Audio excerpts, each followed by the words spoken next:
জন্ম আমার নবীর যুগে হলে কেমন হতো, দু নয়নে রাসূল পাক দেখলে কেমন হতো, দু নয়নে রাসূল পাক দেখলে কেমন হতো।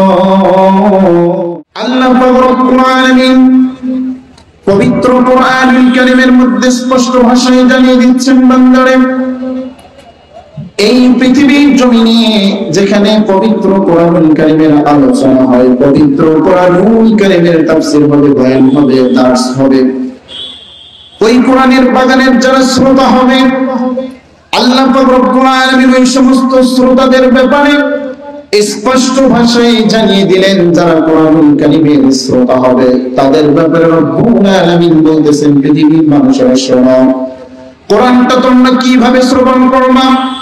আল্লাহ পাক রব্বুল আলামিন স্পষ্ট ভাষায় জানিয়ে দিচ্ছেন, ওয়া ইযা কুরিয়াল কুরআনু ফাসতামিউ লাহু ওয়া আনসিতু লাআল্লাকুম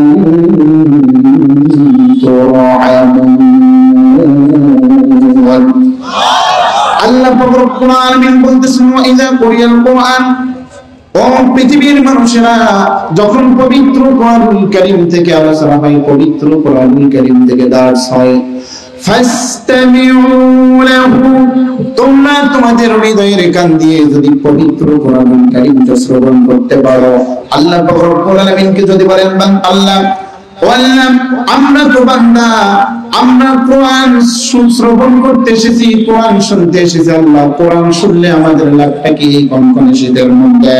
আল্লাহ পাক রব্বুল আলামিন স্পষ্ট ভাষায় এই সমস্ত বান্দাদের প্রশ্নের জবাব দিচ্ছেন, ফাসতামিউ লাহু ওয়া আনসিতু লাআল্লাকুম তুরহামুন। আল্লাহ পাক রব্বুল আলামিন বলতেছেন, বান্দারে তোমরা যদি হৃদয়ের কান দিয়ে কোরআনুল কারীমটা শ্রবণ করতে পারো, আমি আল্লাহ পাক রব্বুল আলামিন বলতেছি, যতক্ষণ পর্যন্ত কোরআনের বাগানে বসে থাকবে, আমি আল্লাহ পাক রব্বুল আলামিনের রহমত ওই বান্দাদের উপরে টপ টপ করে নাযিল হতে থাকবে। বলি সুবহানাল্লাহ। সুবহানাল্লাহ। আজকে আমাদের মাহফিলগুলো হয়, এই মাহফিলগুলো থেকে আলোচকরা যথার্থভাবে কোরআন এবং হাদিস থেকে কথা বলার চেষ্টা করে, কিন্তু এই মাহফিলগুলো থেকে কাঙ্ক্ষিত মানের হেদায়েত আমাদের আসতেছে না। কথা বলেন ঠিক কিনা? কারণ এটা হচ্ছে কোরআনের ময়দান, কারণ কোরআন আপনাকে এমন ভাবে শুনতে হবে, কারণ এই কোরআন শুনে হযরত ওমর ইমান এনে কালিমার সুশীতল ছায়ার নিচে স্থান পেয়েছে, হযরত ওমর ইসলাম গ্রহণ করেছে। কোরআন শুনতে হবে ওমরের দিল নিয়ে, আবু জাহেলের দিল নিয়ে আমরা যদি কোরআন শ্রবণ করি, আবু জাহেলের কপালে যেমনি করে হেদায়েত হয় নাই, আমাদের কপালেও তেমনি হেদায়েত জুটবে না। কথা বলেন ঠিক কিনা? প্রিয় ভাইরা আমার, যেই সমস্ত বান্দারা কোরআন থেকে মুখ ফিরিয়ে নিল, আল্লাহ পাক রব্বুল আলামিন তাদের ব্যাপারে কি বললেন জানা দরকার আছে না নাই? আজকে যারা কোরআন শোনা থেকে রাস্তাঘাটে ঘোরাফেরা করতেছে, রব্বুল আলামিন তাদের ব্যাপারে আয়াত নাযিল করে জানিয়ে দিয়েছেন। আল্লাহ পাক রব্বুল আলামিন বলতেছেন, মান আ'রাদা আন যিকরি ফাইন্না লাহু মাঈশাতান দানকা ওয়া নাহশুরুহু ইয়াওমাল কিয়ামাতি আ'মা। জোরে বলুন আল্লাহু আকবার। আল্লাহ পাক রব্বুল আলামিন বলতেছেন, মান আ'রাদা আন যিকরি, যারা জিকির মানে কোরআন থেকে যারা মুখ ফিরিয়ে নিল, আল্লাহ পাক রব্বুল আলামিন বলতেছেন, মান আ'রাদা আন যিকরি ফাইন্না লাহু মাঈশাতান দানকা ওয়া নাহশুরুহু ইয়াওমাল কিয়ামাতি আ'মা।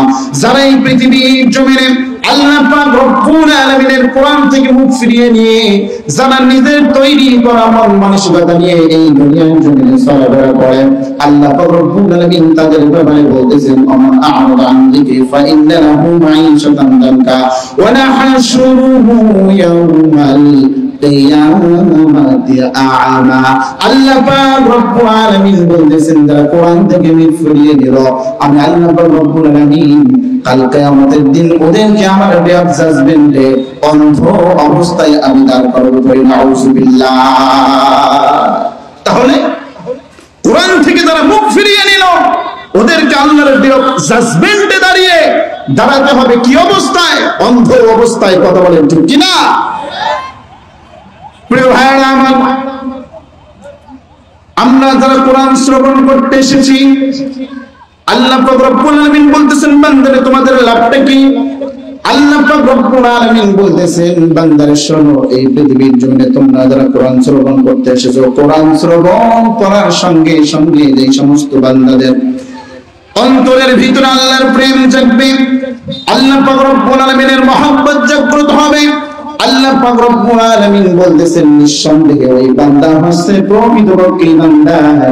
আর কোরআনের আয়াত তেলাওয়াত যখন বান্দার কর্ণকুহরে পৌঁছে যায়, আর ওই বান্দা কোরআনুল কারীমের তেলাওয়াত শোনার সাথে সাথে তার প্রেমটা যখন আল্লাহ পাক রব্বুল আলামিন থেকে মুখ ফিরিয়ে নেয়, আল্লাহ পাক রব্বুল আলামিন বলতেছেন ও কখনো প্রকৃতপক্ষে ঈমানদার হতে পারে না। দলিল কি?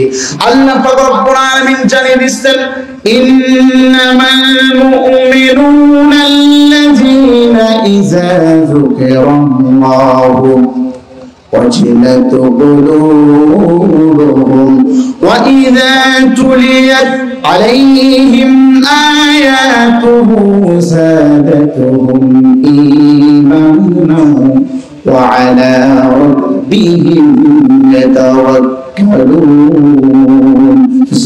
الله أكبر.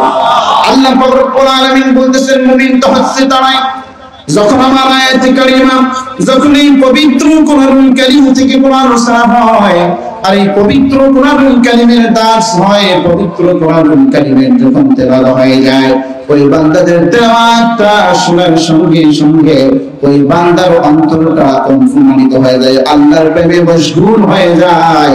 আল্লাহ বলতেছেন তেলাওয়াত শোনার সঙ্গে সঙ্গে তাদের অন্তর বুকে ওঠে, ওরাই পৃথিবীর জমিনে প্রকৃতপক্ষে ঈমানদার। বলি সুবহানাল্লাহ।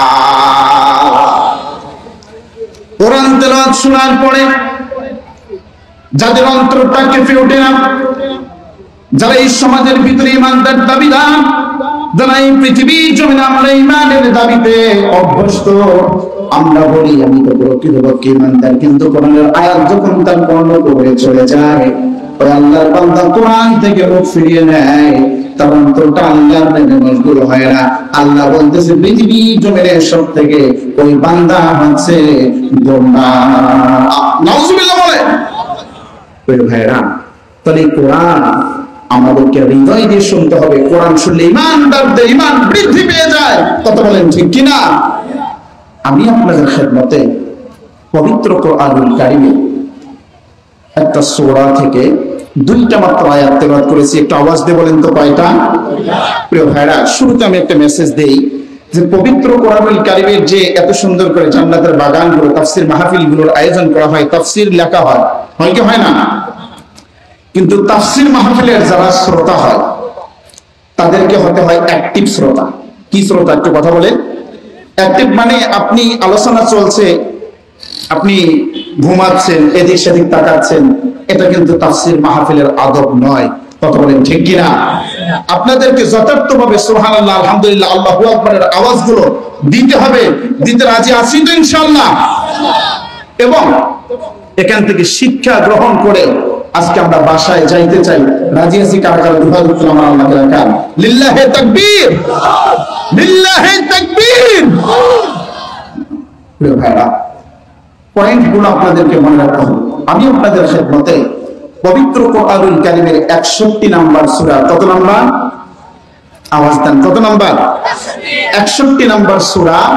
61 নাম্বার সূরার নাম হচ্ছে সূরাতুস সাফ। সূরাটার নাম কি? সূরাতুস সাফ। এই সূরাতে আয়াত সংখ্যা হচ্ছে 14টি। আয়াত সংখ্যা কতটি? 14টি। রুকু সংখ্যা হচ্ছে 2টি। রুকু সংখ্যা কয়টি? 2টি। আমি আপনাদের খেদমতে সূরাতুস সাফের 10 এবং 11 নম্বর আয়াত, কয়টা আয়াত? 10 এবং 11 নম্বর আয়াতে কারিমা আমি তেলাওয়াত করেছি। এই সূরাটা নাজিল হয়েছে মদিনায়। নাজিল হয়েছে কোথায়? আমি যদি আপনাদেরকে এভাবে প্রশ্ন করি উত্তর আসবে তো ইনশাআল্লাহ? আসবে তো ইনশাআল্লাহ। আচ্ছা আপনারা বলে পবিত্র কোরআনুল কারীমের 61 নাম্বার সূরা, এই সূরাটার নাম কি? সূরাতুস, আওয়াজ দেন, সূরাটার নাম কি? 61 নাম্বার সূরার নাম কি? সূরাতুস সফ। সূরাতে আয়াত কয়টা? এরকম মনে রাখার মতো কি যুবক এখানে নাই? মনে রাখার মতো যুবক নাই? প্রিয় ভাইরা, 61 নম্বর সূরা, সূরাতুস সফ, আয়াত কয়টা? রুকু কয়টা? রুকু কয়টা? সূরাটা নাযিল হয়েছে মক্কায়। কোথায়? এই ভাগের মুরব্বীরা একদম আলহামদুলিল্লাহ ইসলাম আছে। মাঝখানের যুবকরা কি যুবক থেকে ইস্তফা দিয়ে দিয়েছেন নাকি? প্রিয় ভাইরা, যুবকেরা আপনারা বলেন এই সূরাতুস সফের আয়াত সংখ্যা কয়টি? রুকু কয়টি? সূরাটা নাযিল হয়েছে মক্কায়। কোথায় নাযিল হয়েছে? আলহামদুলিল্লাহ বলেন। আমরা সূরাটা নাযিলের প্রেক্ষাপট জানবো। কি জানবো? এই সূরাটা আল্লাহ পাক রব্বুল আলামিন কেন নাযিল করলেন আর আমরা কেন এই আলোচনা আজকে শুনবো, জানা দরকার আছে না নাই? আল্লাহ পাকের নবী নূর নবী সাল্লাল্লাহু আলাইহি ওয়াসাল্লামের একনিষ্ঠ সাহাবা হযরত আব্দুল্লাহ ইবনে সালাম রাদিয়াল্লাহু তাআলা আনহু তিনি বলেন, আমরা কিছু সংখ্যক সাহাবা একজন আরেকজনকে বলা বলি করতেছি আল্লাহ পাক রব্বুল আলামিনের কাছে কোন আমলটা সবথেকে প্রিয়। এই আমলের কথা যদি আমরা একটা বার জানতাম, ওই আমলটা আমরা বেশি বেশি করে করতাম, আল্লাহ পাক রব্বুল আলামিন সঙ্গে সঙ্গে তার হাবিবের উপরে এই সূরা সফটা নাযিল করে জানিয়ে দিলেন। সুবহানাল্লাহ। মুহাম্মদ ইবনে কাফ, আরেকটা রিওয়ায়াতের মধ্যে এসেছে মুহাম্মদ ইবনে কাফ রাদিয়াল্লাহু তাআলা আনহু তিনি বলতেছেন, আল্লাহ পাক রব্বুল আলামিন তার হাবিবকে যখন বদরে অংশগ্রহণকারী সাহাবীদের সওয়াবের কথা যখন আল্লাহ রাসূল সাল্লাল্লাহু আলাইহি ওয়াসাল্লামকে আমার আল্লাহ পাক রব্বুল আলামিন শোনাচ্ছেন, এমন অবস্থায় কিছু সংখ্যক সাহাবা আল্লাহ রাসূলের সামনে উপস্থিত। আল্লাহ রাসূলদেরকে বদরে অংশগ্রহণকারী সাহাবারা কিভাবে যুদ্ধ করেছে ইসলাম প্রতিষ্ঠা করার জন্য, ইসলাম বিজয় করার জন্য তারা কিভাবে লড়েছে, তাদের জীবনগুলো কিভাবে বিসর্জন করে দিয়েছে, ওরা এই সওয়াবের কথাগুলো আল্লাহ রাসূলের মুখ থেকে যখন শুনতেছেন ওরা ওয়াদাবদ্ধ হলো। আল্লাহ রাসূলকে বলতেছেন, ইয়া রাসূলুল্লাহ, আমরা আপনাকে ওয়াদা দিচ্ছি সামনে যখন কোন যুদ্ধ আসবে এই যুদ্ধের মধ্যে আমরা জিহাদ করে আমাদের জীবন বিসর্জন করে দিয়ে আমরাও আল্লাহর জান্নাত চলে যাব। আমার বদর যুদ্ধ শেষ হয়ে গেল। বদর যুদ্ধ শেষ হয়ে যাওয়ার পরে আসলো উহুদের যুদ্ধ। উহুদের যুদ্ধ যখন শুরু হয়ে যাবে, আল্লাহ রাসূল যখন জিহাদের ময়দানে সাহাবাদেরকে রিক্রুট করতেছেন, সাহাবাদেরকে প্রস্তুত করতেছেন, মতো অবস্থায় কিছু সংখ্যক সাহাবা ওই উহুদের ময়দান থেকে যারা বলেছিল, ইয়া রাসূলুল্লাহ, সামনে যদি আরো কোনো জিহাদ আসে, যুদ্ধ সামনে, জিহাদের মধ্যে অংশগ্রহণ করব। যেই সমস্ত সাহাবারা বললাম অংশগ্রহণ করব, উহুদের ময়দানে যখন যুদ্ধ শুরু হয়ে গেল, ওই সমস্ত মুনাফিক সাহাবারা আর ওই উহুদের ময়দানে যুদ্ধ করতে গেল না। বলেন নাউযুবিল্লাহ। প্রিয় ভাইরা আমার, এটা যদি আপনি বাস্তবতার সাথে মিলান, এখান থেকে যদি আপনি শিক্ষা গ্রহণ করেন, আমার ভাইরা আপনাদেরকে একটা মেসেজ এখান থেকে দিতে চাই।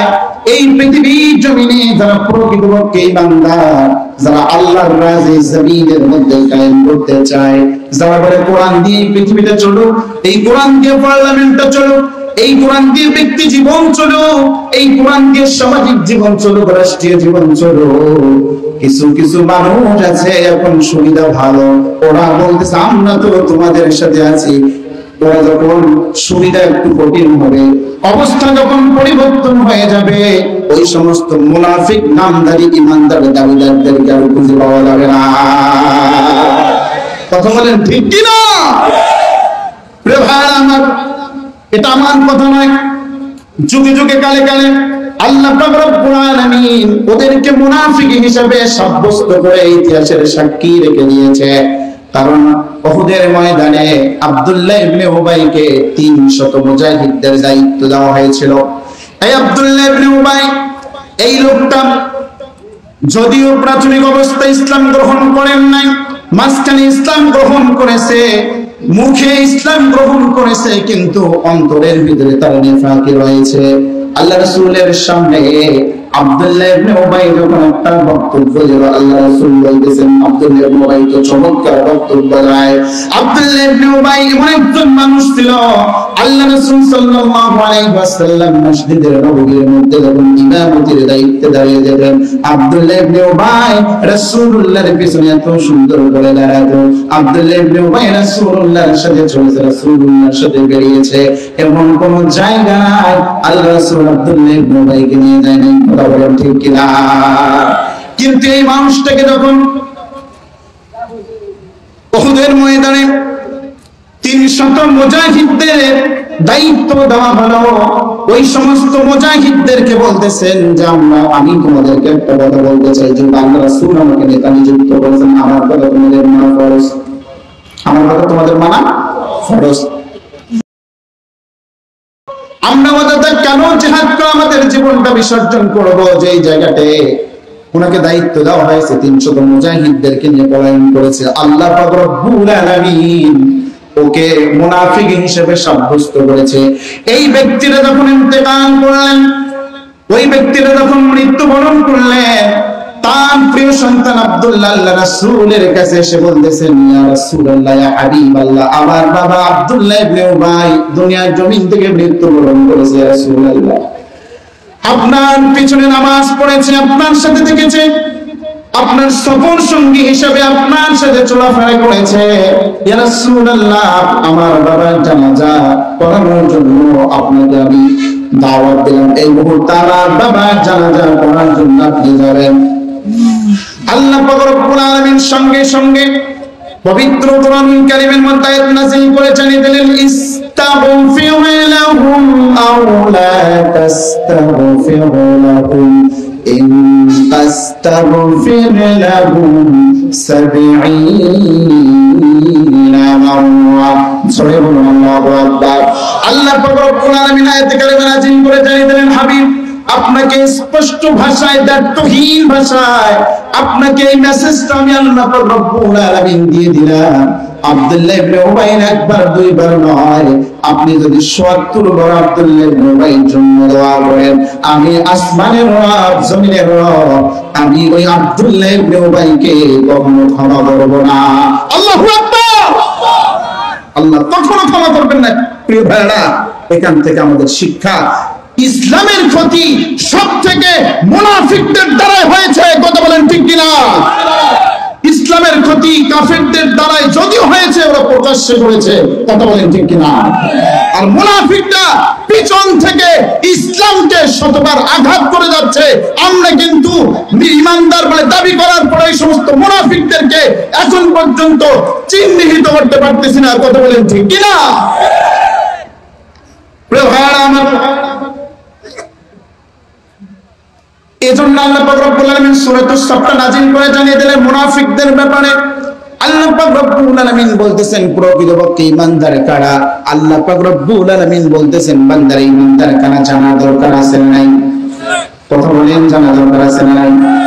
আল্লাহ পাক রব্বুল আলামিন বলতেছেন, বান্দা শোনো, আব্দুল্লাহ ইবনে উবাই উহুদের ময়দান থেকে 300 মুজাহিদদেরকে ও নিয়ে ভাগিয়ে যাইতে পারে, কিন্তু তাদের ঈমান দুর্বল ছিল। কথা বলেন ঠিক কিনা?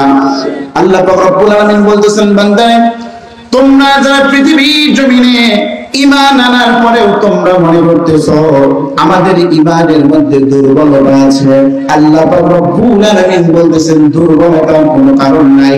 আমি আল্লাহ পাক রব্বুল আলামিন তোমাদেরকে স্পষ্ট ভাষায় জানিয়ে দিচ্ছি, পৃথিবীর মানুষরা তোমাদেরকে একটা স্পষ্ট ভাষায় জানিয়ে দিচ্ছি যে তোমরা সরো, এই পৃথিবীর জমিনে তোমরা যদি বলো আমি ঈমান এনেছি, আল্লাহ পাক রব্বুল আলামিন বলতেছেন এই ঈমান এনেছি, এই কথার উপর ইস্তেকামাত থাকতে হবে। এই কথার উপর মরণ আমৃত্যু পর্যন্ত আল্লাহর রাস্তায় আপনাকে টিকে থাকতে হবে। আপনি যদি প্রকৃতপক্ষে ঈমানদার হতে পারেন, রব্বুল আলামিন বলতেছেন বান্দা টেনশন করার কোনো কারণ নাই, হতাশা ফিল করার কোনো কারণ নাই।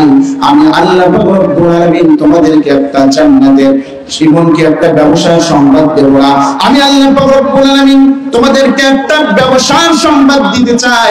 ওই ব্যবসাটা কি? আল্লাহ পাক রব্বুল আলামিন বলতেছেন এই ব্যবসা অন্য কারোর সাথে আমি করতে চাই না, আমি আল্লাহ পাক রব্বুল আলামিন আমার ঈমানদারদের সাথে স্বয়ং আমি নিজেই ব্যবসা করতে চাই। বলি সুবহানাল্লাহ। ঈমানদার যারা দাবি করবেন আল্লাহ আপনাদের সাথে ব্যবসা করতে চায়, রাজি আছেন কারা কারা? দুহাত তুলে আমার আল্লাহকে দেখেন। তাকবীর দেওয়ার মতো যুবক কি এখানে নাই? তাকবীর দেওয়ার মতো যুবক কি এখানে নাই?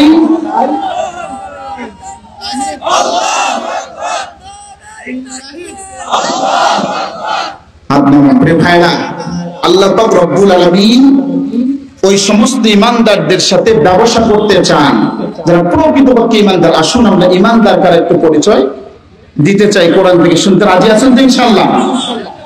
আল্লাহ পাক রব্বুল আলামিন এই পৃথিবীর জমিনে ঈমানদার কারা স্পষ্ট ভাষায় জানিয়ে দিচ্ছেন, বান্দারে শোনো, সূরাতুস সাফের 10 নম্বর আয়াতটা তোমরা একটু খুলে খুলে যদি তেলাওয়াত করতে পারো বান্দা, আমি আল্লাহ পাক রব্বুল আলামিন সমস্ত ঈমানদারদেরকে বলতেছি, ইয়া আইয়ুহাল্লাযীনা আমানু হাল আদুল্লুকুম আলা তিজারাতিন তুনজিকুম মিন আযাবিন আলীম।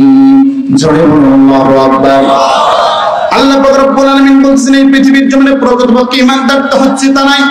এই পৃথিবীর জমিনে আমরা যারা মুখে ঈমানদার বলে দাবি করে আল্লাহ পাক রব্বুল আলামিন বলতেছেন ওরা পশ্চিমকালেও কখনো কোনোদিন ঈমানদার হতে পারে না। বান্দারে আমরা তো মনে করি মানুষটার মুখের মধ্যে দাঁড়ি, মানুষটা 5 ওয়াক্ত নামাজ পড়ে, বান্দার মাথার মধ্যে টুপি রয়েছে, বড় বড় লম্বা লম্বা জুব্বা পরে, কিন্তু ওই বান্দাকে আমরা প্রকৃতপক্ষে ঈমানদার বলে মনে করি। কথা বলেন ঠিক কিনা? আল্লাহ পাক রব্বুল আলামিন বলতেছেন বস্তুত কখনো ঈমানদার হতে পারে না। আল্লাহ পাক রব্বুল আলামিন পরিচয় দিচ্ছেন ঈমানদার কারা। সূরাতুল বাকারা 285 নম্বর আয়াতটা আপনারা যদি খুলে খুলে তেলাওয়াতটা করতে পারেন, আল্লাহ পাক রব্বুল আলামিন বলতেছেন, আমানার রাসূলু বিমা উনজিলা ইলাইহি মির রাব্বিহি ওয়াল মুমিনুন। আল্লাহ পাক রব্বুল আলামিন বলছেন, আমানার রাসূলু বিমা উনজিলা ইলাইহি মির রাব্বিহি ওয়াল মুমিনুন। আমি আল্লাহ পাক রব্বুল আলামিন রাসূলুল্লাহর উপরে যে হেদায়েত নাযিল করেছে এই হেদায়েতের নাম কি? আওয়াজ দিয়ে বলেন নাম কি? আমার রাসূলের উপরে আমি কোরআন নাযিল করেছি, এই হেদায়েতের বাণীটা আমি নাযিল করেছি, আমার রাসূল হেদায়েতের বাণীর উপরে ঈমান এনেছে। এরপর আল্লাহ পাক রব্বুল আলামিন বলতেছেন, কুল্লুন আমানা বিল্লাহি ওয়া মালাইকাতিহি ওয়া কুতুবিহি ওয়া রাসূলিহি। আমরা যারা রাসূলুল্লাহ সাল্লাল্লাহু আলাইহি ওয়াসাল্লামকে আমরা মহব্বত করে, যারা রাসূলের আদর্শ গ্রহণ করে, রাসূলের উপর আমরা ঈমান এনেছি, রাসূলের উপর আল্লাহ পাক রব্বুল আলামিন যাহা কিছু নাযিল করেছে এই সমস্ত প্রত্যেকটা বিষয়ের উপরে আমরাও ঈমান এনেছি। বলি সুবহানাল্লাহ। কুল্লুন আমানা বিল্লাহি ওয়া মালাইকাতিহি ওয়া কুতুবিহি ওয়া রাসূলিহি। আমরা ফেরেশতাদের উপরে ঈমান এনেছি, আমরা কিতাবের উপরে ঈমান এনেছি, আমরা প্রত্যেকটা পয়গম্বরের উপরে ঈমান এনেছি। আল্লাহ পাক রব্বুল আলামিন বলতেছেন, লা নুফাররিকু বাইনা আহাদিন মির রাসূলি। যারা বলে আমরা আল্লাহর উপরে ঈমান এনেছি, রাসূলের নাযিলকৃত রাসূলের উপরে বিধানের উপরে আমরা ঈমান এনেছি। আর আল্লাহ পাক রব্বুল আলামিন পৃথিবীর জমিনে যতগুলো আল্লাহ পাক রব্বুল আলামিন পয়গম্বর পাঠিয়েছেন, নবী এবং রাসূল পাঠিয়েছেন, আমরা ওই সমস্ত নবী এবং রাসূলদের মধ্যে কোনো পার্থক্য করি না। বলি সুবহানাল্লাহ। কুল্লুন আমানা বিল্লাহি ওয়া মালাইকাতিহি ওয়া কুতুবিহি ওয়া রাসূলিহি লা নুফাররিকু বাইনা আহাদিন মির রাসূলি। লা নুফাররিকু, আমরা পৃথক করি না, আমরা পার্থক্য করি না। যতগুলো পয়গম্বর এই পৃথিবীর জমিনে এসেছে প্রত্যেকটা পয়গম্বরদেরকে আমরা মানি। কথা বলেন ঠিক কিনা?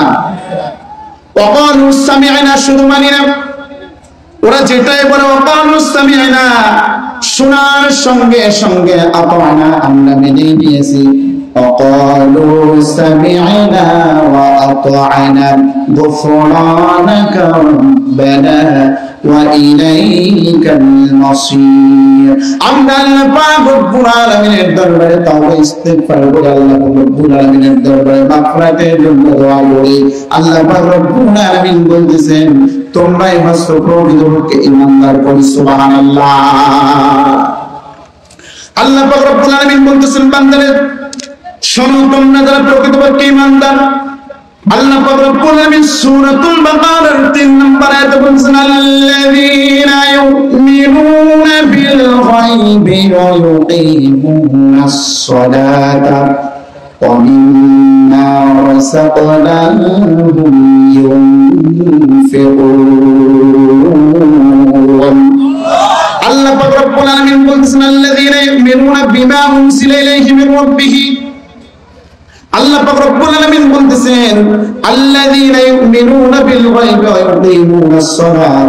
যারা এই পৃথিবীর জমিনে বলবে আমি ঈমানদার, তারা এই পৃথিবীর জমিনে যারা বলবে আমি ঈমানদার, ওরা পরকালের উপরে বিশ্বাস স্থাপন করে, না দেখা বিষয়ের উপরে বিশ্বাস স্থাপন করে।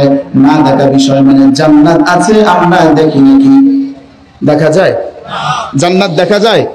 জাহান্নাম দেখা যায়? জান্নাত দেখা যায় না, জাহান্নাম দেখা যায় না, কিন্তু জান্নাত জাহান্নাম তৈরি করে রেখে দিয়েছেন কে? আল্লাহ রাব্বুল আলামিন বলেছেন আল্লাযীনা ইউমিনুনা বিল গায়বি ওয়া ইউকিমুনাস সালাতা ওয়া মিম্মা রাযাকনাহুম ইউনফিকুন।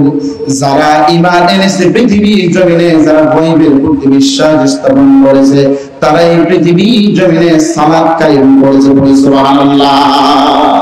ভাইরা এই জায়গায় আমার একটা কথা আছে, আমরা যে সালাত আদায় করি বলেন তো দেখি আমাদের সমাজে কি সালাত কায়েম আছে? কথা আসে না। আমাদের সমাজে কি সালাত কায়েম আছে? কেমনে বুঝলেন? কারণ এটা তো আল্লাহর ফরজ বিধান, এটা কায়েম নাই কেন? একটু কথা বলেন। এই সালাত কায়েম করতে হবে, এই বিধানটা কার? আরে কথা বলেন, বিধান কার? আল্লাহর যদি বিধান হয় তো আমাদের সমাজের মধ্যে সালাত কায়েম নাই কেন? আমরা তো ঈমানদার। আমরা ঈমানদার না? কথা বলেন ভাইরা, আমরা ঈমানদার না? আসলে আমার কথা হচ্ছে এরকম মাহফিল করে কখনো সমাজের মধ্যে সালাত কায়েম হবে না। হবে নাকি? হুজুরে দাওয়াত করে কোরআনের মাহফিল দিয়ে এই পৃথিবীর জমিনে কখনো সালাত কায়েম হবে না। সালাত যদি কায়েম করতে হয় মুসলমান, আর আপনারা যদি প্রকৃতপক্ষে ঈমানদার হয়ে থাকেন, এই কোরআনটা সংসদে নেওয়া দরকার আছে না নাই? কথা বলেন আছে না নাই?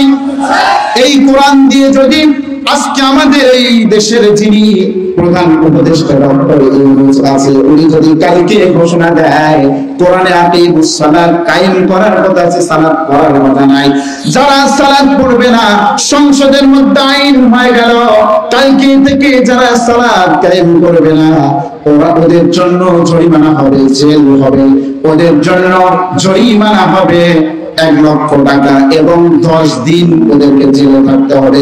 এই আইনটা যদি ডক্টর ইউনূস আজকে সংসদের মধ্যে দাঁড়িয়ে ঘোষণা দেয় এবং কোন ঈমানদার মুসলমান খুঁজে পাওয়া যাবে না, নামাজ না পড়ে থাকবে।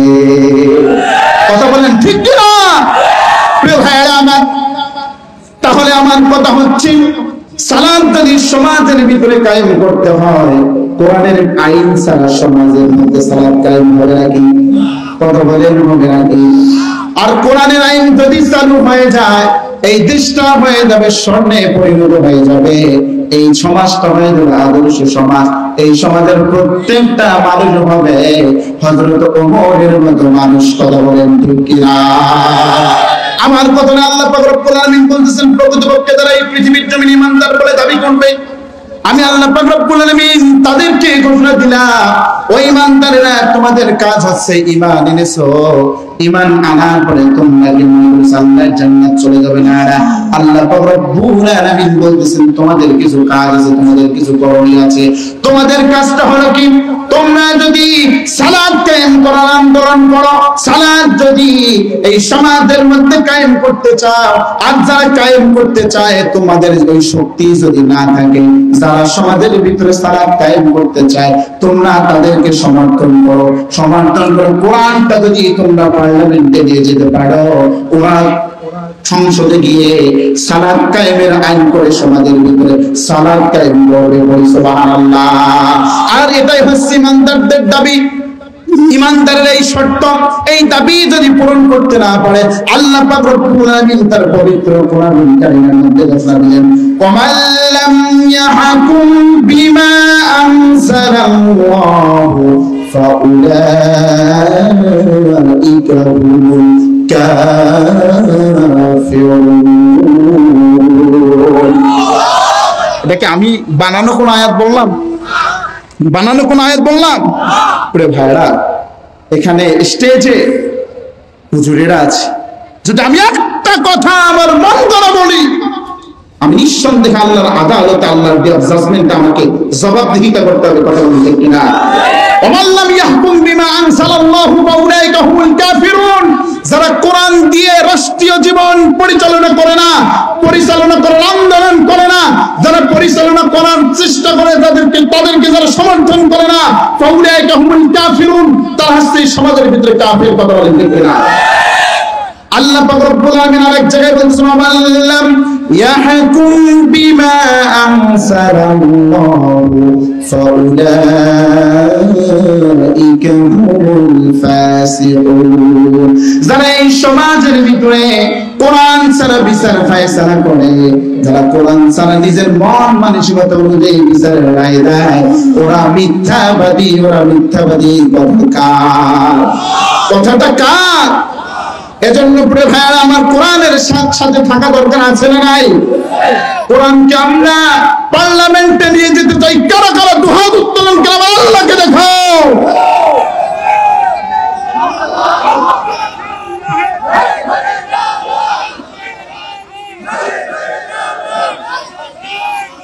প্রিয় ভাইরা আমার, আল্লাহ পাক রব্বুল আলামিন এজন্য ইমানদারদেরকে বলতেছেন, ইমানদারেরা শোনো, তোমরা পৃথিবীর জন্য ইমানদার কারা?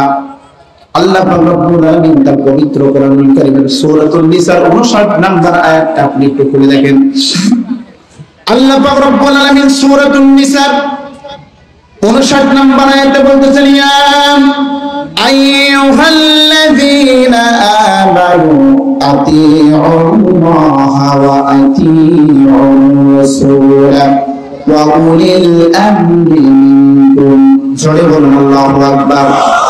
আল্লাহ পাক রব্বুল আলামিন এখানে সর্বপ্রথম এখানে ইমানদারদেরকে অ্যাড্রেস করেন, ইমানদারদেরকে ডেকে ডেকে বলতেছেন, ইমানদারেরা তোমাদেরকে একটা কথা বলতে চাই, তোমরা যদি জমিনের মধ্যে একবার বলো আমরা ঈমান এনেছি, আল্লাহ পাক রব্বুল আলামিন সঙ্গে সঙ্গে ঘোষণা দিয়ে দিল, তোমাদের কাজ হচ্ছে আতিউল্লাহ, আইন মানতে হবে কার? হুকুমটা মানতে হবে কার? এই যে এখানে আতিউল্লাহ আছে না নাই? ওয়া আতিউর রাসূল, আল্লাহর পরে কাকে মানতে হবে? কথা বলেন, আল্লাহর পরে কাকে মানতে হবে? এখন দেখেন, এখানে আল্লাহকে মানব, রাসূলুল্লাহকে মানব, প্রশ্ন আছে? প্রশ্ন করার কোন সুযোগ আছে? আমি তাহলে আপনাদেরকে বলি, আল্লাহ পাক রব্বুল আলামিন এখানে বলতেছেন যে তোমাদের উপরে সালাত আমি ফরজ করে দিয়েছি, তোমরা সালাত কায়েম করো। বিধানটা কার? যদি বলি কেন, প্রশ্ন চলবে? কথা বলেন, এখানে প্রশ্ন চলবে? কেন চলবে না? মুফাসসিরিন এখানে ব্যাখ্যা করতেছেন, আতিউল্লাহ ওয়া আতিউর রাসূল। আতিউ মানে, আতিউর ব্যাখ্যা হচ্ছে আল্লাহর বিধান মানতে গিয়ে, রাসূলুল্লাহর তরিকা মানতে গিয়ে কোনো প্রশ্ন করা যাবে না, যাবে না, যাবে না। কথা বলেন ঠিক কি না? আল্লাহ এবং আল্লাহর রাসূলকে মানতে গিয়ে কোনো প্রশ্ন চলবে না, এটা হচ্ছে আতিউর ব্যাখ্যা। দেখেন, আল্লাহ শব্দের আগে আতিউ আছে না নাই? আতিউল্লাহ, আল্লাহ শব্দের আগে আতিউ আছে না নাই? রাসূলুল্লাহর আগে আতিউ শব্দ আছে, কিন্তু ওয়া উলিল আমরি মিনকুম, ওয়া উলিল আমরের আগে কি আতিউ আছে?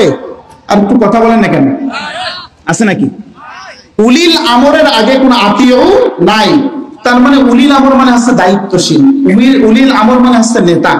আল্লাহ এবং আল্লাহর রাসূলকে মানতে কোনো প্রশ্ন চলবে না, কোনো প্রশ্ন করা যাবে না। যদি প্রশ্ন করেন আপনার ঈমান থাকবে না, আপনি ঈমানদার নয়, আপনি ঈমানদার হতেই পারবেন না। কিন্তু ওয়া উলিল আমরি মিনকুম, নেতাকে মানতে হলে প্রশ্ন আছে না নাই? প্রিয় ভাইরা আমার, আজকের এই মাহফিলের যিনি উলিল আমর, তিনি হচ্ছেন সভাপতি। কথা বলেন ঠিক কিনা? এই মাদ্রাসাটা যিনি যারা পরিচালনা করেন, আমার যে শিক্ষক দাঁড়াইছে, ওরা হচ্ছে ছাত্রদের অভিভাবক। এই যে আজকে আপনারা শ্রোতা, এখানে যারা কথা বলবেন আপনাদের অভিভাবক হচ্ছে বক্তা, তাই না?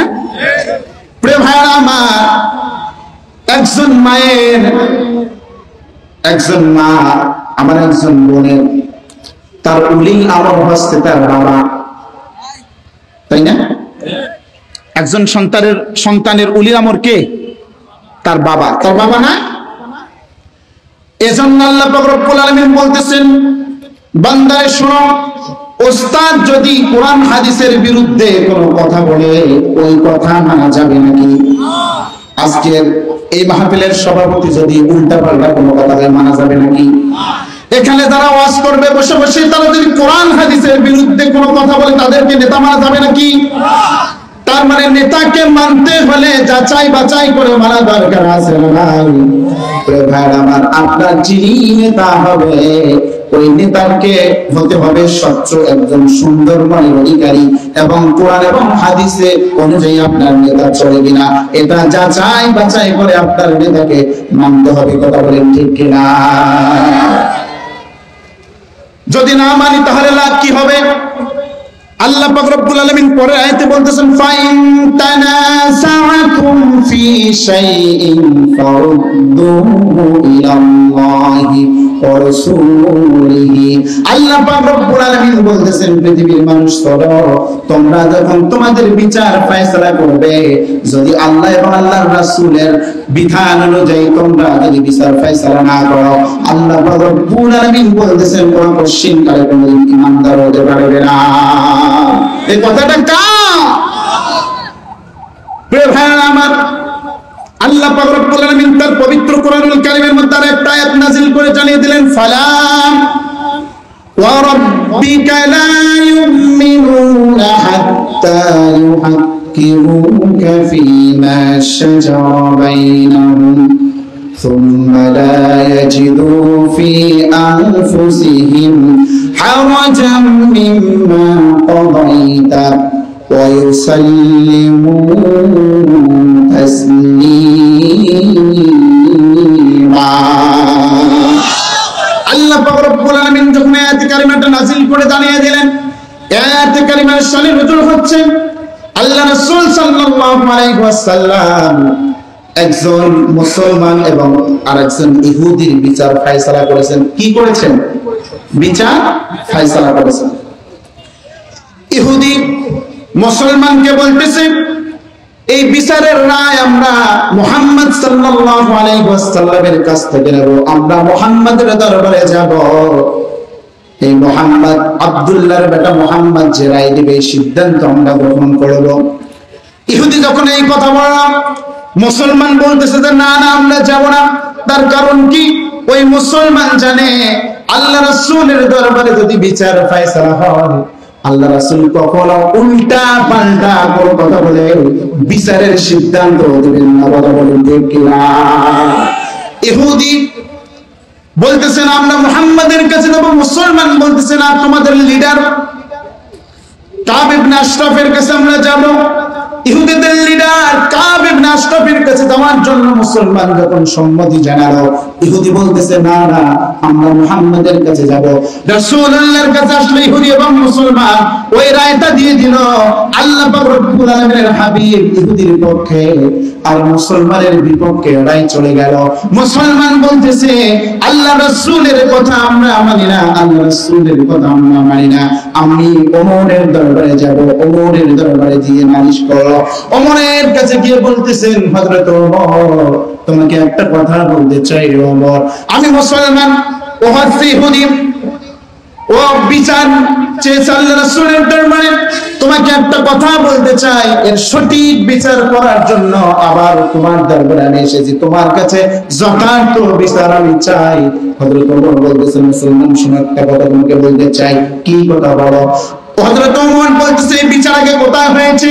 বলতেছে রাসূলুল্লাহর দরবারে হয়েছে। হযরত ওমর ঘর থেকে লাঙ্গা তরবারি এনে মুসলমানের গর্দান আলাদা করে দিল। ওই সময় ইহুদি ইতস্তত করেছে, আরে ওমর আপনারা বলেন ওমর গরম মানুষ না নরম মানুষ? কথা বলেন, গরম মানুষ না নরম মানুষ? হযরত ওমর একজন মুসলমানকে হত্যা করেছে না মুনাফিককে হত্যা করেছে? কথা বলেন, কাকে হত্যা করেছে? মুনাফিককে। কেন? কারণ যেই বিচার একবার রাসূলুল্লাহর দরবারে হয়েছে, ওই বিচার পৃথিবীর কোন পার্লামেন্টে কারো করার অধিকার নাই। কথা বলেন ঠিক কিনা?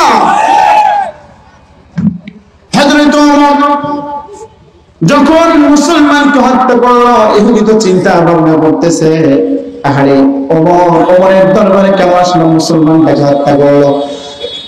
হযরত ওমর কখনো মুসলমানকে হত্যা করে নাই, হযরত ওমর হত্যা করেছে একজন মুনাফিককে। আল্লাহ পাক রব্বুল আলামিন সঙ্গে সঙ্গে আয়াতে কারিমাটা নাযিল করে জানিয়ে দিলেন, ফালা ওয়া রাব্বিকা লা ইউমিনুনা হাত্তা ইউহাক্কিমুকা ফীমা শাজারা বাইনাহুম সুম্মা লা ইয়াজিদু ফী আনফুসিহিম حرجا مما قضيت ويسلموا تسليما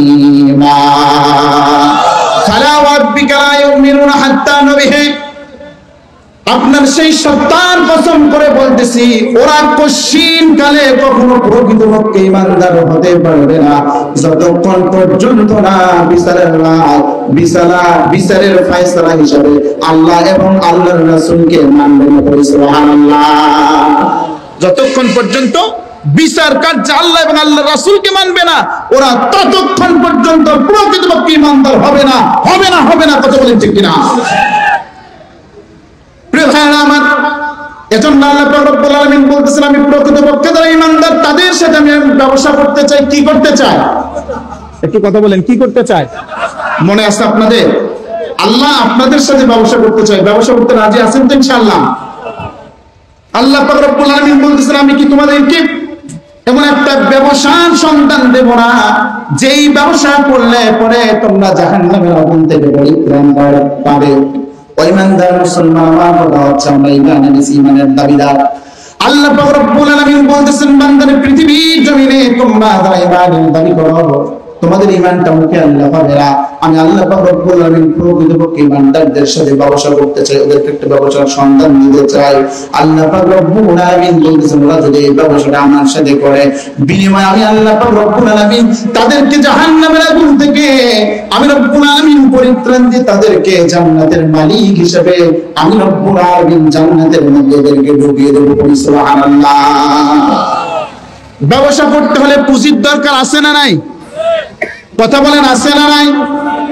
ব্যবসা যারা এই পৃথিবীর জমিনে করে তারা কি পুঁজি ছাড়া ব্যবসা করে নাকি? কথা বলেন, পুঁজি ছাড়া কি কখনো ব্যবসা হয়? এখন আল্লাহর সাথে ঈমানদারদের ব্যবসা হবে, পুঁজির দরকার আছে না নাই? একটু কথা বলেন, পুঁজির দরকার আছে না নাই? পুঁজি হচ্ছে তিনটা। পুঁজি কয়টা? একটু কথা বলেন, কয়টা?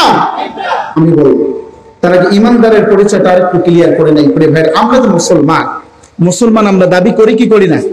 কথা বলেন, করি না? আমি আপনাদেরকে প্রশ্ন করতে চাই, এই যে আমরা মুসলমান বলে নিজেকে পরিচয় দেই, আপনাকে আমি এই প্রশ্নটাই করতে চাই যে আপনি যে মুসলিম, এই মুসলমান পরিচয় আপনি কোথা থেকে পেয়েছেন? একটু কথা বলেন। আপনি কালিমা পড়ে কি ইসলাম গ্রহণ করেছেন? কথা বলেন, কালিমা পড়ে ইসলাম গ্রহণ করেছেন? না আপনার বাবা ছিল মুসলিম, আপনার দাদা ছিল মুসলিম, তার বাবা ছিল মুসলিম, ওই সূত্রে আমরা মুসলমান। কথা বলেন ঠিক কিনা? এজন্য ইসলাম কি জিনিস আর মুসলমান কি জিনিস, ঈমান কি জিনিস, এটা আমরা বুঝি। কথা বলেন ঠিক কিনা? আমি আপনাদেরকে বলতে চাই, বলেন যে ইসলাম শব্দের অর্থ কি? একটু কথা বলেন, ইসলাম শব্দের অর্থ কি? এই যে আমরা অনেকে বলেছি যে শান্তি। কথা বলেন ঠিক কিনা? প্রিয় ভাইরা, ইসলাম শব্দের অর্থ শান্তি। আপনি কোথায় পেলেন? কথা বলেন, কোথায় পেলেন? হ্যাঁ, ইসলাম শব্দের অর্থ তো অবশ্যই শান্তি, এটা আমরা সকলেই জানি। এটা কাদের জন্য শান্তি জানেন? যারা বলে ইসলাম হচ্ছে শান্তির রিলিজিয়ন, ইসলাম হচ্ছে শান্তির ধর্ম। এই হুজুরেরা, কিসের হুজুরেরা মিছিল করে, কিসের হুজুরেরা মিটিং করে, ইসলামের ভিতরে অশান্তি সৃষ্টি করে। বলে নাউজুবিল্লাহ। ইসলামে মিছিল মিটিং আছে না নাই? এই কথা বলেন, আছে না নাই? যদি ইসলামে মিছিল মিটিং না থাকতো, আল্লাহ রাসূল সাল্লাল্লাহু আলাইহি ওয়াসাল্লাম অর্ধশত সাহাবাদেরকে নিয়ে মক্কা বিজয় করতো না, কথা বলেন ঠিক কিনা? আল্লাহ রাসূল সাল্লাল্লাহু আলাইহি ওয়াসাল্লাম নিজেই 27টা যুদ্ধের সেনাপতি ছিল, কথা বলেন ঠিক কিনা? প্রিয় ভাইরা, ইসলাম শান্তি হবে তখনই যখন আমরা ইসলামের সমস্ত বিধিবিধানগুলো 100-এর মধ্যে 100 পালন করে আল্লাহর কাছে আমাদের মস্তকটাকে সমর্পণ করে দেব। আল্লাহর বিধানগুলো সমস্ত মেনে আমরা যখন আল্লাহর কাছে সারেন্ডার হয়ে যাব, মাথাটা নত করে দেব, তখন ইসলাম আমাদের জন্য শান্তি, কথা বলেন ঠিক কিনা? যারা ইসলাম মানে না, যারা ইসলাম বিদ্বেষী, তাদের জন্য ইসলাম কখনো শান্তির রিলিজিয়ন হতে পারে না। তাদের জন্য কি ইসলাম শান্তির রিলিজিয়ন? তাদের জন্য ইসলাম শান্তির রিলিজিয়ন হতে পারে না। ভাইরা, এজন্য কিছু রামবাম ইসলাম শান্তি অর্থ করে ওরা বুঝাতে চায় যে এই ইসলাম মানে মিছিল মিটিং করা যাবে না, মানে অশান্তি সৃষ্টি করার কি দরকার, ইসলাম তো শান্তির ধর্ম। ভাইরা, এটা ভুল অর্থ। ইসলাম শব্দের অর্থ আত্মসমর্পণ করা। ইসলাম শব্দের অর্থ কি? আমার কথা না, আল্লাহ পাক রব্বুল আলামিন তার পবিত্র কোরআনুল কারীমের মধ্যে বলতেছেন, আফাওয়া দীনিল্লাহি ইয়াবগুন ওয়া লাহু আসলামা মান ফিস সামাওয়াতি ওয়াল আরদি তাওআন ওয়া কারহা ওয়া ইলাইহি ইউরজাউন। আল্লাহ পাক রব্বুল আলামিন বলতেছেন, বান্দারা এই আসমান এবং জমিনটা দেখতে পাও, আসমান এবং জমিনটা কার সামনে মাথা নত করে দিয়েছে? কথা বলেন। আসমান এবং জমিনটা কার বিধান মেনে দুনিয়ার জমিনে চলে? এই যে আসমানটা এবং জমিনটা সমস্ত কিছু আল্লাহর বিধান মেনে চলে, অথচ আমরা ইমানদার দাবি করার পরে আল্লাহর বিধান কি জিনিস আমরা আজও পর্যন্ত মানতে পারলাম না। কথা বলেন ঠিক কিনা? আমার ইসলাম শব্দের আত্মসমর্পণ করার জন্য আল্লাহ পাক রব্বুল আলামিন বলতেছেন, যারা প্রকৃতপক্ষে ঈমানদার তাদেরকে রব্বুল আলামিন কেন আবার ডেকে ডেকে বললেন যে তোমরা পরিপূর্ণভাবে সিলভের ভিতরে প্রবেশ করো?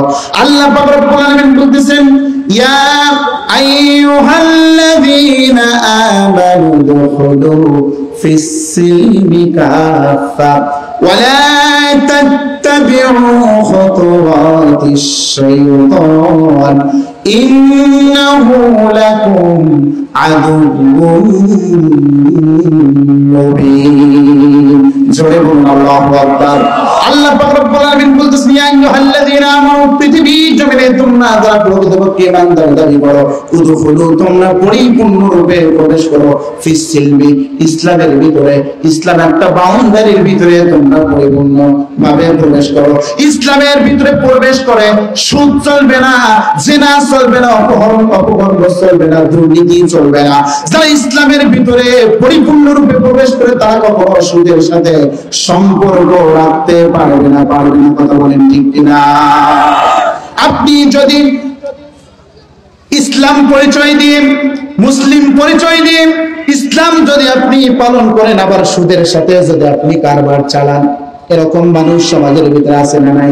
চাচা এমন কোন নামাজ নাই বাদ দেয় না, 5 ওয়াক্ত নামাজ চাচা মসজিদের প্রথম কাতারের মধ্যে থাকে, কিন্তু চাচা মসজিদ থেকে বাগিয়ে হওয়ার পরে লাখে 50 লাগাই কি লাগায় না? কথা বলেন, লাগাই কি লাগায় না? আল্লাহ পাক রব্বুল আলামিন তাদের ব্যাপারে বলতেছেন, বান্দারে শোনো, আমি রব্বুল আলামিন তোমাদেরকে বলতেছি, ওয়া আহাল্লাল্লাহুল বাইআ ওয়া হারামার রিবা। আমি আল্লাহ পাক রব্বুল আলামিন সুদটাকে তোমাদের জন্য হারাম করে দিলাম, আর ব্যবসা তোমাদের জন্য হালাল করে দিয়েছেন কে? সে আল্লাহ পৃথিবীর জন্য আছে না নাই? প্রিয় ভাইরা আমার, আল্লাহ পাক রব্বুল আলামিন সুদকে হারাম করে দিলেন, আর এই সুদের সাথে ঈমানদার দাবি করার পরেও সুদের সাথে সম্পর্ক আছে না নাই? কথা বলেন, আছে না নাই? ওরা কশিনকালে কখনো ঈমানদার হতে পারে না, কখনো মুমিন হতে পারে না, ওরা কখনো ইসলাম পালন করতে পারে না। কারণ আপনাকে ইসলাম পালন করতে হলে পরিপূর্ণরূপে পালন করতে হবে। সুদের সাথে কোনো সম্পর্ক রাখা যাবে না, জিনার সাথে কোনো সম্পর্ক রাখা যাবে না, কোরআনের বিরোধী কোনো কাজ করা যাবে না, আল্লাহর বিধানের বাহিরে কোনো কাজ করা যাবে না। রাসূলুল্লাহর কথা মতো আপনাকে চলতে হবে। আপনি যদি আল্লাহর বিধান অনুযায়ী চলতে পারেন, রাসূলুল্লাহর আদর্শ যদি ধারণ করে রাসূলুল্লাহর আদর্শ সৈনিক হতে পারেন, আল্লাহ পাক রব্বুল আলামিন বলতেছেন তোমরা পরিপূর্ণ সিলভের ভিতরে প্রবেশ করেছো, তোমরাই হলে প্রকৃত ঈমানদার। বলে সুবহানাল্লাহ। প্রিয় ভাইরা, আল্লাহ যে ঈমানদারদের সাথে ব্যবসা করতে চেয়েছেন, এই ব্যবসার পুঁজি কয়টা? একটু কথা বলেন, কয়টা ব্যবসার পুঁজি লাগবে? কয়টা জানা দরকার আছে না? আল্লাহ পাক রব্বুল আলামিন বলতেছেন ঈমানদাররা ব্যবসার পুঁজি হচ্ছে তিনটা। সেই তিনটা পুঁজির প্রথম নাম্বার যে পুঁজিটার কথা রব্বুল আলামিন বললেন, তুমিনুনা বিল্লাহি ওয়া রাসূলিহি। ঈমান আনতে হবে কার উপরে? আওয়াজ না, ঈমান আনতে হবে কার উপরে? একটা আওয়াজ দিয়ে বলেন, আল্লাহর নাম নিলে কি আপনাদের কোনো সমস্যা হয় নাকি? ডায়াবেটিস বেড়ে যায় নাকি? কথা বলেন, জ্বালা বেড়ে যায় নাকি? একবার চিৎকার মেরে বলেন আল্লাহ। আমার সাথে আর একবার বলেন আল্লাহ। আর একবার জবানটা ছেড়ে দিয়ে বলেন আল্লাহ। ওই ইমানদার মুসলমান, আল্লাহ পাক রব্বুল আলামিন বলতেছেন তুমিনুনা বিল্লাহ, ঈমান আনো আল্লাহর উপরে। এটাই হচ্ছে প্রথম নাম্বার পুঁজি। তুমিনুনা বিল্লাহি ওয়া রাসূলিহি, আল্লাহর প্রতি ঈমান আনার পরে তোমরা রাসূলের প্রতি ঈমান আনো। তোমরা যদি আল্লাহর প্রতি ঈমান আনতে পারো, রাসূলের উপরে যদি বিশ্বাস স্থাপন করতে পারো, রাসূলের প্রতি ঈমান আনতে পারো, রাসূলকে যদি তোমরা মানবতার মুক্তির দূত হিসেবে গ্রহণ করে নিতে পারো, তোমাদের আদর্শ নেতা হিসেবে গ্রহণ করে নিতে পারো, আল্লাহ পাক রব্বুল আলামিন বলতেছেন এটাই হচ্ছে দ্বিতীয় নাম্বার পুঁজি। ওয়া তুজাহিদুনা ফি সাবিলিল্লাহি বিআমওয়ালিকুম ওয়া আনফুসিকুম। ওয়া তুজাহিদুনা ফি সাবিলিল্লাহ, তোমরা আল্লাহর উপরে ঈমান আনার পরে, রাসূলুল্লাহর উপরে ঈমান আনার পরে, ওয়া তুজাহিদুনা ফি সাবিলিল্লাহ, আল্লাহর দ্বীন প্রতিষ্ঠা করার জন্য নিজের তাজা রক্তগুলো যদি জমিনের মধ্যে ঢেলে দিয়ে তোমরা যদি ইসলামকে বিজয় করতে পারো, আল্লাহ পাক রব্বুল আলামিন বলতেছেন এটাই হচ্ছে তোমাদের জন্য সফলতা।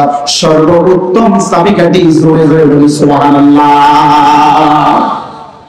ভাইরা, ওয়া তুজাহিদুনা ফি সাবিলিল্লাহি বিআমওয়ালিকুম ওয়া আনফুসিকুম যালিকুম খায়রুল লাকুম ইন কুনতুম তা'লামুন। সুবহানাল্লাহ বলবেন না? তাহলে ঈমানদাররা আল্লাহর সাথে ব্যবসা করবেন, পুঁজি কয়টা? আওয়াজ দিয়ে বলেন কয়টা? আরো জোরে। ওই ডানে আওয়াজ দেন, ডানে আওয়াজ দেন, কয়টা? বামে আওয়াজ দেন, কয়টা? আল্লাহর সাথে ব্যবসা করতে হলে পুঁজি লাগবে কয়টা? আল্লাহ পাক রব্বুল আলামিন বলতেছেন আমার উপরে ঈমান আনো, রাসূলুল্লাহর উপরে ঈমান আনো। বান্দারে তোমাদের যে জান দিয়েছি, মাল দিয়েছি, সম্পদ দিয়েছি, অর্থ দিয়েছি, এই মাল জান সম্পদ গুলো তোমার নয়, এই সম্পদ গুলো কার? আওয়াজ দিয়ে বলেন কার?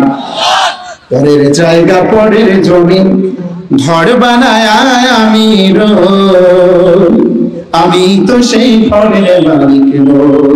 কথা বলেন ঠিক কিনা? যারা বলেন আমার সাথে বলেন, কেউ পরের জায়গা পরের জমি ঘর বানায় আমি রই, আমি তো সেই ঘরের মালিক নই, আমি তো সেই ঘরের মালিক নই। ঘরখানা যার জমিদারি,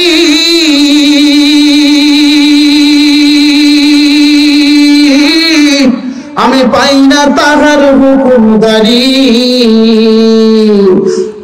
ঘরখানা যার জমিদারি, আমি পাই না তাহার হুকুমদারি। আমি পাই না জমিদারের দেখা, আমি পাই না জমিদারের দেখা, আমি পাই না জমিদারের দেখা। মনের দুঃখ কারে কই, আমি তো সেই ঘরের মালিক নই। পরের জায়গা পরের জমি ঘর বানায় আমি রই, আমি তো সেই ঘরের মালিক নই। কত বলেন ঠিক কিনা? ভাইরা আমার, এই জীবন দিয়েছেন কে? জমিন দিয়েছেন কে? সম্পদের মালিক বানিয়েছেন কে? এজন্য রব্বুল আলামিন বলতেছেন বান্দারে তোমাদেরকে জান দিলাম, মাল দিলাম, সম্পদ দিলাম, অর্থ দিলাম, টাকা দিলাম, ওই জানমাল অর্থ সম্পদ তোমার নয়, এই জানমাল অর্থ সম্পদগুলো আমার।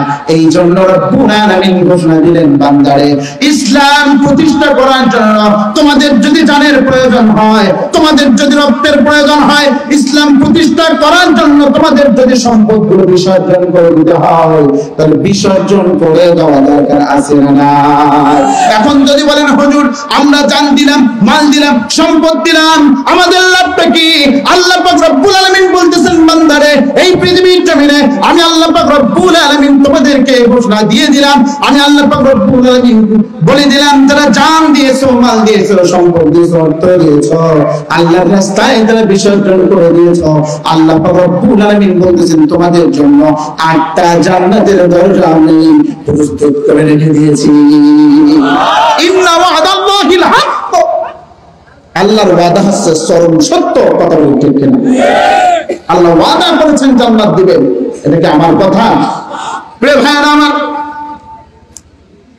দেখেন একটাবার চিন্তা করে আজকে উমাইরের মতো যুবক আমাদের সমাজের ভিতরে পাওয়া যায় না, ছোট্ট মাজ এবং মুআজের মতো যুবককে আমাদের সমাজের ভিতরে পাওয়া যায় না। আজকে যুবকদেরকে পাওয়া যায় বিভিন্ন গেমের কাছে, কথা বলেন ঠিক কিনা, বিভিন্ন জুয়ার আসরে। আজকে যুবকদের চরিত্রগুলো নষ্ট হয়ে যাচ্ছে। এজন্য আমার প্রিয় যুবক ভাইদেরকে বলবো, যুবকেরা উমাইরের কথা একটাবার চিন্তা করো, মাজ এবং মুআজের কথা একটাবার চিন্তা করো। এই যে বদর যুদ্ধের কথা আমি বলতেছি, এই বদরের যুদ্ধ 313 জন মুজাহিদ আল্লাহ রাসূল সাল্লাল্লাহু আলাইহি ওয়াসাল্লাম রিক্রুট করলেন, প্রস্তুত করলেন। অপরদিকে কাফের মুশরিকরা 1000 সৈন্য প্রস্তুত করলো। ওদের টার্গেট হচ্ছে ইসলামকে পৃথিবীর জমিন থেকে ধূলিসাৎ করে দিবে। ইসলামকে ওরা সিদ্ধান্ত নিয়েছে শুধু মদিনায় নয়, পৃথিবীর জমিন থেকে ইসলাম ও মুসলমানকে ওরা শেষ করে দিবে। এই যুদ্ধটা এমন একটা যুদ্ধ ছিল, বাবা লড়েছে সন্তানের বিরুদ্ধে, সন্তান লড়েছে বাবার বিরুদ্ধে। প্রিয় ভাইরা আমার, যুদ্ধ শুরু হয়ে যাবে। আল্লাহ রাসূল পরামর্শ, সবার মধ্যে পরামর্শ করতেছেন। এমত অবস্থায় হযরত আবু বকর সামরিক বাহিনীর মধ্য থেকে হযরত আবু বকর সর্বপ্রথম দাঁড়িয়ে একটা জানাবি বক্তব্য দিলেন। হযরত আবু বকর বক্তব্য দিলেন। বক্তব্য দেওয়ার পরে আল্লাহ রাসূল সাল্লাল্লাহু আলাইহি ওয়াসাল্লাম আর অসংখ্য সাহাবাদের বক্তব্য নিলেন। এমত অবস্থায় হযরত মিকদাদ রাদিয়াল্লাহু তাআলা আনহু আল্লাহ রাসূলের বক্তব্য শুনেছেন। আল্লাহ রাসূলের বক্তব্য শোনার পরে হযরত মিকদাদ চিন্তা করতেছে, আরে আল্লাহ রাসূল মনে হয় অন্তরের ভিতরে হতাশা ফিল করতেছে, হতাশা কাজ করতেছে। হযরত মিকদাদ উঠে বলতেছেন, ইয়া রাসূলুল্লাহ, আপনাকে একটা কথা বলতে চাই। ইয়া রাসূলুল্লাহ, ফাযহাবা আনতা রাব্বুকা ফাকাতিলা ইন্না হাবুনা কাইদুন। ইয়া রাসূলুল্লাহ, ইয়া হাবিবাল্লাহ, আমরা মুসার জাতির মতো আমরা আপনাকে বলবো না যে মুসার আল্লাহ এবং মুসা যুদ্ধ করুক, আমরা যুদ্ধ করতে পারবো না।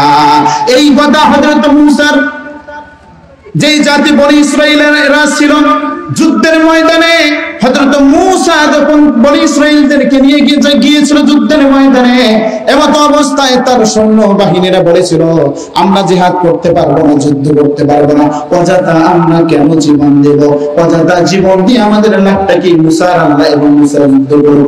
বলি না আউযুবিল্লাহ। হযরত মিকদাদ দাঁড়িয়ে বলতেছেন, ইয়া রাসূলুল্লাহ, আজকে আমরা একটা কথা আপনার সামনে উপস্থাপন করতে চাই। ইয়া রাসূলুল্লাহ, ইয়া হাবিবাল্লাহ, আমরা মুসার জাতির মতো এই কথা আমরা বলতে চাই না। ইয়া রাসূলুল্লাহ, হতাশা হওয়ার কোনো কারণ নাই, টেনশন নেওয়ার কোনো কারণ নাই। আপনি যুদ্ধের ময়দানে আপনি সাহাবাদেরকে রেডি করেন, নিঃসন্দেহে আমাদেরকে সর্বপ্রথম কাতারের মধ্যে আপনি পেয়ে যাবেন। বলি সুবহানাল্লাহ।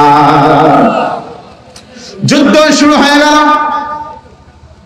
যুদ্ধ চলতে চলতে আল্লাহ রাসূল সাহাবাদেরকে উদ্দীপনা যোগাচ্ছেন, সাহস যোগাচ্ছেন। এমত অবস্থায় জান্নাতের বর্ণনা দিচ্ছেন। আল্লাহ রাসূল বলতেছেন, আজকের এই যুদ্ধের ময়দানে যারা যুদ্ধ করে শহীদ হয়ে যাবে, নিঃসন্দেহে আল্লাহ পাক রব্বুল আলামিন তাদের জন্য 8টা জান্নাতের দরজা আল্লাহ প্রস্তুত করে রেখে দিয়েছেন। সুবহানাল্লাহ। এই বক্তব্য যখন আল্লাহ রাসূল দিলেন, হযরত উমাইর দাঁড়িয়ে দাঁড়িয়ে হাতের মধ্যে খুরমা খেজুর নিয়ে একটা একটা করে খুরমা খেজুর খাচ্ছে। আর হযরত উমাইর আল্লাহ রাসূলের কথা শুনে বলতেছেন, ইয়া রাসূলুল্লাহ, আমার তো মনে হয় বড্ড দেরি হয়ে যাচ্ছে, জান্নাতের এত সুন্দর জান্নাত আমি অতি তাড়াতাড়ি যেতে চাই। ইয়া রাসূলুল্লাহ, এই মুহূর্তে আমি জান্নাতে যেতে চাই। হযরত উমাইরের হাতে যে খুরমা খেজুরগুলো রয়েছে, সমস্ত খুরমা খেজুর জায়গার মধ্যে ফেলে দিয়ে হযরত উমাইর চলে গেল যুদ্ধের ময়দানে। যুদ্ধ করতে করতে হযরত উমাইর পৃথিবীর জমিন থেকে শহীদ হয়ে গেল। আল্লাহু আকবার। এরপরে ছোট্ট দুইজন সন্তান মায এবং মুআজ। মায এবং মুআজের কথা আমরা শুনেছি। এই হযরত মায এবং মুআজ বদরের প্রান্তরে আল্লাহ রাসূলের সামনে এসে রাসূলুল্লাহকে বলতেছেন, ইয়া রাসূলুল্লাহ, ইয়া হাবিবাল্লাহ, আমরা দুই ভাই আপনাকে একটা কথা বলতে চাই। আমরা আপনার পুত্র মায এবং মুআজ আপনার সামনে দাঁড়িয়ে একটা কথা বলতে চাই ইয়া রাসূলুল্লাহ। সেই কথাটা হচ্ছে, আমরা বদরের যুদ্ধে অংশগ্রহণ করতে চাই। আল্লাহ রাসূল বলতেছেন, তোমরা ছোট মানুষ, তোমরা কেমনে বদরের প্রান্তরে গিয়ে যুদ্ধ করবে? মায বলতেছেন, ইয়া রাসূলুল্লাহ, মুআজ তো ছোট, মুআজকে না দিলে আমি তো বড়, আমি তো তার বড় ভাই, আমাকে যুদ্ধের ময়দানে পাঠিয়ে দেন। এরপরে মুআজ বলতেছেন, ভাইরে, আমরা তো শপথ গ্রহণ করেছি, আমরা দুই ভাই একসাথে ওই বদরের প্রান্তরে যুদ্ধ করে শহীদ হয়ে আল্লাহর জান্নাতে চলে যাব। এই কথা বলার সঙ্গে সঙ্গে আল্লাহ রাসূল বলতেছেন, মায ও মুআজ, তোমরা দুই ভাই মুরুক যুদ্ধের মধ্যে লড়াই করো, মুরুক যুদ্ধের মধ্যে লড়াই করে তোমরা যদি বিজয় হতে পারো, যে বিজয় হবে সে বদরের প্রান্তরে যুদ্ধ করবে। সুবহানাল্লাহ। মায এবং মুআজ ছোট্ট দুই ভাই একে অপরের সঙ্গে মুরুক যুদ্ধে লেগে পড়ল। এমত অবস্থায় মুআজ তো ছোট মানুষ, বড় ভাইয়ের সাথে শক্তি দিয়ে পায় না, জোর দিয়ে পায় না, বল দিয়ে পায় না। মুআজ মাটির নিচে পড়ে গেল, বুকের উপরে মাছ বসে আছেন। মুআজ উঠে কানে কানে বলতেছে, ও আমার বড় ভাই, আমরা তো ওয়াদা করেছি বদরের প্রান্তরে আমরা দুই ভাই যুদ্ধ করে শহীদ হয়ে যাব। আপনি আমার সাথে এমন ভাবে লড়াই করবেন যেন আল্লাহ রাসূল বুঝতে পারে আমরা সমান সমান, আমাদের দেহের মধ্যে শক্তি আছে। বলি সুবহানাল্লাহ। হযরত মায এবং মুআজ এমন ভাবে লড়াই করলো, আল্লাহ রাসূলের কাছে মনে হলো ওদের দুই ভাইয়ের শক্তি সমান, ওদেরকে যুদ্ধের ময়দানে পাঠানো হলো। হযরত মায এবং মুআজ যুদ্ধের ময়দানে ইসলামের সবথেকে জঘন্যতম শত্রু আবু জাহেলকে খুঁজতেছে। আবু জাহেলকে কিভাবে খুঁজতেছে? আব্দুর রহমান ইবনে আউফ যুদ্ধের ময়দানে দাঁড়িয়ে আছেন, ছোট্ট মায এবং মুআজ আব্দুর রহমান ইবনে আউফকে গিয়ে বলতেছেন, চাচা, আপনাকে একটা কথা বলতে চাই। আব্দুর রহমান ইবনে আউফ বলতেছেন, তোমরা ছোট মানুষ কেন জিহাদের ময়দানে তোমরা এসেছো? তোমরা কেন অযথা এসেছো?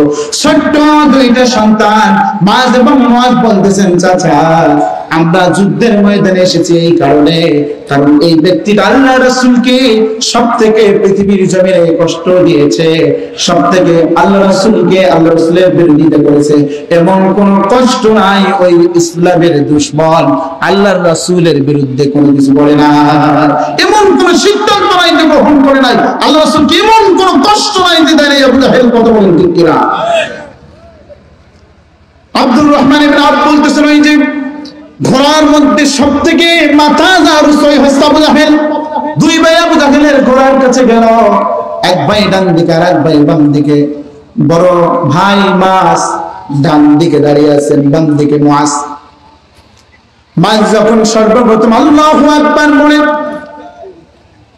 মাছ যখন আবু জাহেলের ডান পায়ের মধ্যে আঘাত করল, আঘাত করার সঙ্গে সঙ্গে মাছ আল্লাহু আকবার বলে, যখন ইসলামের প্রকৃতপক্ষে যে দুশমন আবু জাহেলের বাম পায়ে আঘাত করলো, আর আঘাত করার সঙ্গে সঙ্গে জমিনের মধ্যে পড়ে গেল।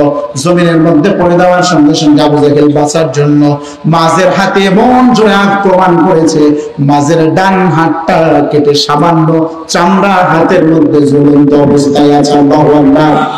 এমন অবস্থায় মাছ চিন্তা করলাম, এই সামান্য চামড়া লেগে থাকা হাতটা দিয়ে ইসলামের শত্রুকে আমি যদি দুনিয়ার জমিন থেকে শেষ করতে না পারি, আল্লাহর আদালতে আমাকে দান করে আমার আল্লাহর সামনে জবাবদিহিতা করতে হবে।